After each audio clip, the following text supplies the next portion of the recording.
Strawson berpendapat bahwa makna sebuah pernyataan itu tidak hanya tergantung pada struktur logisnya, tetapi juga pada bagaimana pernyataan itu digunakan dalam konteks tertentu. Misalnya, tadi ya, kembali ke tadi, jika seseorang mengatakan Raja Prancis saat ini botak, mereka itu, kalau menurut Strawson, yang membuat pernyataan itu tidak salah.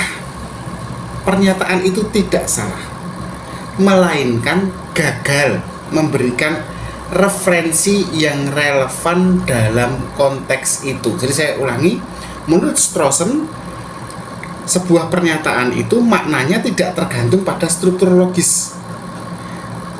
Sehingga ketika orang mengatakan Raja Prancis saat ini botak, secara pernyataan itu tidak salah, tetapi gagal, istilah dia, memberikan rujukan yang relevan dalam konteks ketika pernyataan itu dikeluarkan.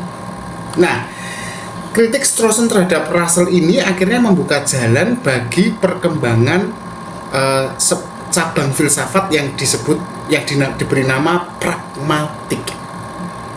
Pragmatik itu adalah cabang filsafat bahasa yang menekankan pada pentingnya konteks dan penggunaan untuk menentukan makna.